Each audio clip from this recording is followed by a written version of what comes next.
চাওক এই সম্পৰ্কত ইতিমধ্যে আহুকানে পহুকানে বা বিভিন্ন চৰ্চৰ পৰা মই খবৰ পাইছোঁ। প্ৰথম কথাটো হ'ল আমি জিএছপি বা নৱশৰণীয়ে আমি এইটো ক্ষেত্ৰত আমি একদম নিউট্ৰেল হৈ আছোঁ। আমি কাৰো এনেকুৱা ধৰণৰ পক্ষপাতি বা এনেকুৱা কথাত আমি নাই। যিখিনি খবৰ আহিছে সেইমতে হাগ্ৰামা মহিলাৰ প্ৰায় 26-27জন মানে মানুহ তেওঁলোকৰ লগত আছে। অৰ্থাৎ আজি যদি কিবা কাৰণত হেৰি হয় অনাস্থাৰ মানে হেৰি আহে হয়তো তেওঁৱে জয়ী হ'ব। আৰু 2-4জন যদি আমাৰ ইফালে চৰকাৰতো আছে তেওঁলোকৰ কিন্তু মানে এটা ভৰি সেইফালে দি থৈছে। কাৰণ চৰকাৰখন পাল্টি গ'লে তেওঁলোকে যদি কাৰণ জানে যে ইয়াত এইটো মানে কি কয় ডিফেকশ্যন লটো ইয়াত মানে কোনো কাৰণে ইমপ্লিমেণ্টেশ্যন নহয়। হয়তো হাগ্ৰামা মহিলা ডাঙৰীয়াই দিল্লীৰ বা দিছপুৰৰ ছিগনেলটোৰ কাৰণে ৰৈ আছে। আৰু হয়তো হাগ্ৰামা ডাঙৰীয়াই ভয়ো খাইছে যদি মই হঠাৎ কিবা এটা ষ্টেপ উঠাই দিওঁ কালি আকৌ ন্যায় ধৰিব নে কিবা ধৰিব। কিন্তু আজিৰ দিনত পলিটিকেল চিটুৱেশ্যন যেনেকুৱা হৈ আছে যে হাগ্ৰামা মহিলাই যিহেতু এবাৰ বিজেপিৰ লগত এটা এলায়েন্সত আহিলে গতিকে তেওঁৰ বহুত দোষ কিন্তু চাপ হৈ গ'ল। এতিয়া হয়তো হাগ্ৰামাৰ ভয় নাই এইটো। গতিকে হাগ্ৰামা হয়তো মই ভাবিছোঁ টেকটিকেলি তেওঁ 2-4 দিন হয়তো দিল্লী আৰু দিছপুৰৰ মানে কাৰণে অপেক্ষাত ৰৈ আছে। হয়তো অহা পৰহিলৈকে হয়তো হাগ্ৰামা নিজে ষ্টেপ উঠাই হয়তো ইয়াত মানে এনেকুৱা এটা ধৰণৰ অঘটন ঘটিব পাৰেও কিন্তু নঘটিব বুলি মই নকওঁ। গতিকে মই এইটো কথা কোৱাৰ কাৰণে হয়তো চ' আৰ্লি হ'ব।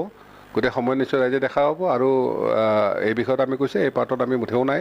কাৰণ কেৱল সত্তাৰ পৰিৱৰ্তন হ'লে যে এইটো হ'ব নহ'ব এইটো আশা নকৰোঁ। আমি যেনেকৈ জাতি মেটি ভীতিৰ কাৰণে হয়তো বিজেপি পিপলৰ গভৰ্ণমেণ্টক ছাপৰ্ট দিছিলোঁ অসমীয়া ভাষাৰ কাৰণে বা আমাৰ মানুহখিনি যাতে ভালকৈ থাকিব পাৰে, ভাতৃত্ব সম্প্ৰীতি যাতে অটুট থাকে বা কৰাপশ্যন যাতে নহয়। গতিকে আমি সেইটোহে বিচাৰোঁ।